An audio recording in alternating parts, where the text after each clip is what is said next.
प्रवेशिकापूर्ण के छात्रों के लिए यानी कि विद्यार्थियों के लिए रागों का परिचय। सबसे पहले राग अलैया बिलावल का परिचय। इसमें दो निषाद हैं, कोमल और शुद्ध। थाट बिलावल, वादी दहवत, संवादी गंधार। वर्जित स्वर आरोह में मध्यम, जाति आरोह संपूर्ण। न्यास स्वर हैं पंचम और ऋषभ, वो भी आरोह में। समय दिन का प्रथम प्रहर। यह बिलावल थाट का जन्य सार्वजनिक लोकप्रिय राग है। यह बिलावल थाट और बिलावल अंग का राग है। इसमें कोमल निषाद सिर्फ आरोह में दो धैवत के बीच आता है। सोह का राग होने से यह उत्तरांग प्रधान राग है। पंचम स्वर पर आरोही अवरोही निवेश किया जाता है। भैरव का परिचय। रे और थ कोमल है, ऋषभ एंड धैवत कोमल, थाट भैरव, वादी धैवत, संवादी ऋषभ। वर्जित स्वर कोई भी नहीं, जाति संपूर्ण।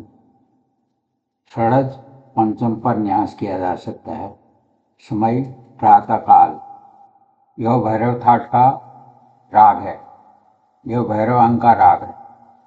यह संपूर्ण जाति का राग है, फिर भी राग विस्तार करते समय कुछ नियमों का पालन किया जाता है। जैसे षडज से पंचम तक जाते समय ऋषभ वर्जित करके स्वर समूह लिया जाता है, अर्थात राग केदार का परिचय। दो मध्यम दो निषाद। दो मध्यम का मतलब शुद्ध मध्यम और तीव्र मध्यम, दो निषाद कोमल निषाद और शुद्ध निषाद। ठाट कल्याण। वादी शुद्ध मध्यम, संवादी षडज। आरोह में ऋषभ और गंधार वर्जित, अवरोह में गंधार वर्जित। जाति अवरोह षाढ़व। समय राग का प्रथम प्रहर।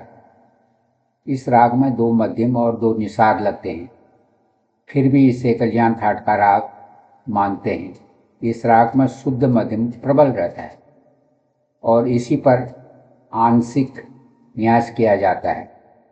कोमल निषाद सिर्फ अवरोह में लिया जाता है, इससे राग की रंजकता बढ़ती है।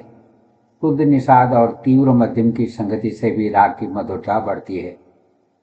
राग में गंधार स्वर वर्जित है, फिर भी मों से पौ तक जाते समय गंधार की आस ली जाती है। इसका स्पष्ट उच्चारण नहीं होता, इस स्वर का स्पर्श आवश्यक माना जाता है।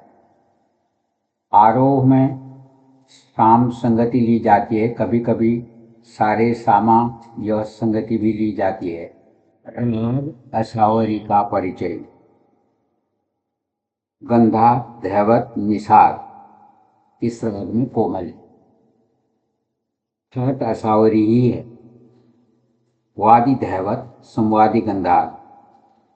वर्जित स्वर आरोह में गंधार और निषाद। जाति औरव संपूर्ण। न्यास स्वर पंचम और गंधार। समय प्रातःकाल का राग। यह असावरी थाट का राग है। इस राग में गंधार और धैवत पर आंदोलन किया जाता है। वादी संवादी के अलावा पंचम न्यास भी किया जाता है। राग वृंदावनी सारंग का परिचय।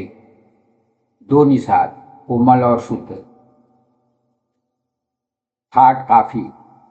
वादी ऋषभ, संवादी पंचम। वर्जित स्वर गंधार और धैवत। जाति औरव। इस राग में सारंग प्रबल रहता है। शुद्ध निषाद राग में अधिक प्रकाशमान दिखाई देता है। इसके आरोह में शुद्ध और अवरोह में कोमल निषाद का प्रयोग किया जाता है। राग का आरंभ प्राय निषाद से होता है। वादी संवादी और षडज छोड़कर अन्य किसी स्वर पर न्यास नहीं किया जाता। राग बिहाग का परिचय। दो मध्यम, तीव्र और शुद्ध। ठाट बिलावल, वादी गंधार, संवादी निषाद। वर्जित स्वर आरोह में ऋषभ और धैवत। जाति औड़व संपूर्ण। समय रात का द्वितीय प्रहर। न्यास पंचम। इस राग में दो मध्यम होते हुए भी इसे बिलावल ठाट का राग मानते हैं। पुराने गायक इस राग में तीव्र मध्यम का स्पष्ट रूप से प्रयोग नहीं किया करते थे। सिर्फ मीण युक्त तीव्र मध्यम का प्रयोग होता था। अब लीजिए राग भैरवी का परिचय। ऋषभ, गंधार, धैवत, निषाद, कोमल यानी कि रे, ग, ध और नी कोमल। ठाट भैरवी ही है। वादी पंचम, संवादी षडज। वर्जित स्वर कोई नहीं, जाति संपूर्ण। न्यास स्वर गंधार या धैवत। समय प्रातःकाल। यह भैरवी ठाट का राग है। शास्त्र के अनुसार इस राग में रे, ग, ध, नी कोमल लगते हैं। कंचित शुद्ध ऋषभ और तीव्र मध्यम का प्रयोग मधुर लगता है।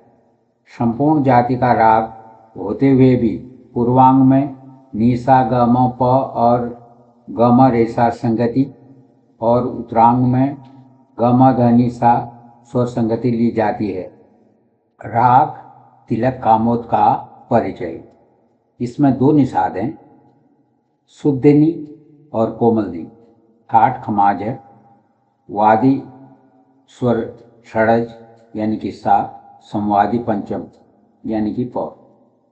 आरोह में गंधार और धैवत वर्जित है। न्यास स्वर गंधार और निषाद। जाति औड़व संपूर्ण। समय राग का दूसरा प्रहर। इस राग का सब स्वर शुद्ध लगाकर गाने वाला रूप भी प्रचार में है। गंधार और मंद्र निषाद का न्यास तथा संगति से राग स्वरूप स्पष्ट होता है।